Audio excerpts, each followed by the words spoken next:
So ఈ cinema story అనుకున్న తర్వాత శ్రీకాకుళం యాస కాబట్టి సో ఈ స్టోరీకి సంబంధించి సో ముందు ప్రీవియస్ గా ఎక్కడెక్కడ వెళ్ళారు, ఎవరెవరిని కలిసారు బన్నీ గారు? మీరు కూడా అందులో ఒక పాట అయ్యారని విన్నాను.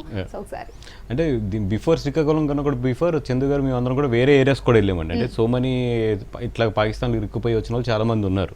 చాలా మంది దగ్గర చాలా ఇన్సిడెంట్స్ తీసుకుంటూ వచ్చి మన తెలుగు వాళ్ళు మచిలేశ్వరం అనేది బేస్ అవుతే అక్కడ స్టార్ట్ అయింది మనకు కదా.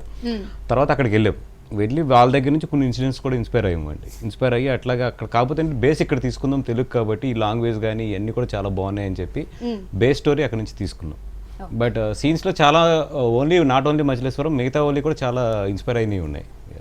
ఓకే, అసలు చైతు మీరు అంతలాగా అంటే ఇప్పుడు మీరు చూడడానికి చాక్లెట్ బాయ్లా ఉంటారు, ప్రతి ఒక్కరికి మీరంటే చాలా ఇష్టం యాజ్ ఏ హీరోగా. అంటే మిమ్మల్ని ఆ షేడ్లో మొత్తానికి మారిపోయారు అనమాట. నిజంగా శ్రీకాకుళంలో పుట్టి పెరిగారైనా అన్నంతగా ఓన్ చేసుకున్నారు లాంగ్వేజ్ని. సో క్రెడిట్ ఎవరికి ఇస్తారు మీరు? క్రెడిట్ నా టీంకే ఇస్తాను, నో డౌట్ మా టీంకే ఇస్తాను. అండ్ నా టీం నన్ను నమ్మారు. ఇప్పుడు చందు అయినా వాసు గారైనా ఫస్ట్ నాకు కథ చెప్పి క్యారెక్టర్ చెప్పాక అంటే ఆబ్వియస్లీ మీరు అన్నట్టు నేను చూడడానికి కంప్లీట్లీ ఇంకో కాంట్రాస్ట్ లో ఉంటాను. ఫస్ట్ క్వశ్చన్ అదే మీరు ఎలా చేస్తారు సార్? మీరు చందుని అడిగారు కాదు కాదు, లాస్ట్ ఈ స్టోరీ తెలిసిన తర్వాత బేసిక్ గా ఇలాంటి ఒక స్టోరీ ఉందని ఈయన ఐడియా ఉన్న తర్వాత అప్పుడు ఆయన పిలిచి వసుగాని పిలిచి వసు స్టోరీ చాలా బాగుందంటే నేను ఒకసారి వింటాను, నాకు నచ్చితే నేను చేస్తాను. అప్పుడు నేను అన్నట్టయినా సార్ మీ కాల్ ఏంటి, మీ కలర్ ఏంటి, మీరేంటి, చేపలు కష్టం నేను చేసి చూపిస్తానని చెప్పాను వాసుకి. ఓకే సార్ ఓకే అని అప్పుడు డౌట్ గా బట్ అట్లీస్ట్ నమ్మాడు నన్ను వాసు. సో అండ్ ఆ తర్వాత చూసినట్టే నేనే షాక్ అయ్యి అసలు నేను స్క్రీన్లో చూసినట్టే చెప్పాను ఆయనకి, సార్ అసలు ఎవరు కొట్టేశారు, చాలా ఫస్ట్ మీరే సర్ప్రైజ్ అవుతారు ఈ సినిమాలో అని చెప్పి. అండ్ మెయిన్ ఏంటంటే ఫస్ట్ వీళ్ళిద్దరు నన్ను శ్రీకాకుళం తీసుకెళ్ళటం, అక్కడి నుంచి తిరిగి వచ్చాక అక్కడికి వెళ్ళి వాళ్ళందరినీ చూసి అప్పుడు నాకు ఒక క్లారిటీ వచ్చింది. నేను తిరిగి వచ్చాక 7 to 8 months ఆ టైం దొరికింది. సో డెడికేటెడ్గా దేవర్ పేషెంట్ విత్ మీ, ప్యారలల్గా స్క్రిప్ట్ వర్క్ చేస్తూ ప్రీ ప్రొడక్షన్ చేస్తూ సో అందరం అలా ఫాలో ఒక జర్నీలా చేసాం కలిసి. So I will give full credit to my team.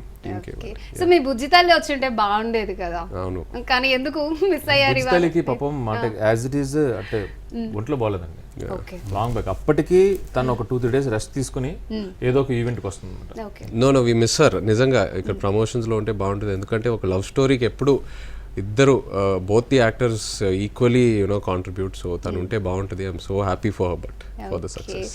So అంటే మీరు ఆల్రెడీ ఒక లవ్ స్టోరీ సినిమాలో కలిసి చేశారు, అగైన్ మళ్ళీ ట్రావెల్ చేశారు. సో ఏం చెప్తారు సాయి పల్లవి గురించి? అంటే లేడీ సూపర్ స్టార్, ఏ సీన్ ఇచ్చినా ఇట్లా చించి పెట్టేస్తారు. బట్ నార్మల్గా సాయి పల్లవి సినిమాలో ఉందంటే అఫ్ కోర్స్ యాక్టింగ్తో డామినేట్ చేస్తారు. బట్ మీరు ఈ సినిమాలో సాయి పల్లవిని డామినేట్ చేసే రేంజ్లో అయితే యాక్టింగ్ చూపించారు.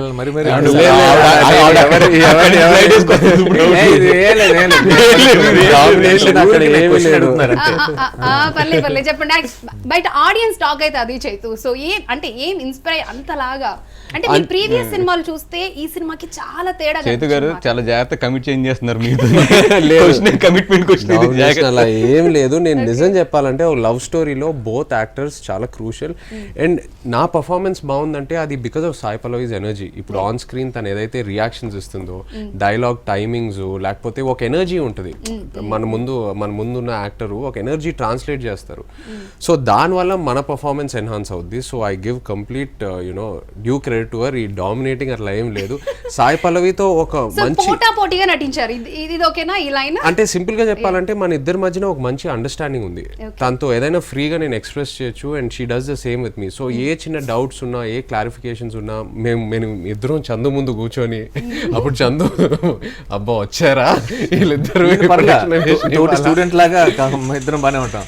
ఆమె ఏదో ప్రిన్సిపల్ లాగా కూర్చొని ఎగ్జామినర్ లాగా అన్ని పేపర్ మీద నోట్ చేసుకుని అరవింద్ గారు ఆమె టీచర్ అమ్మా అంటారు. సో ఈ చిన్న అండర్స్టాండింగ్ వల్ల, ఈ కొలాబరేషన్ వల్ల ఆ పర్ఫార్మెన్స్ అంత బాగా వచ్చింది.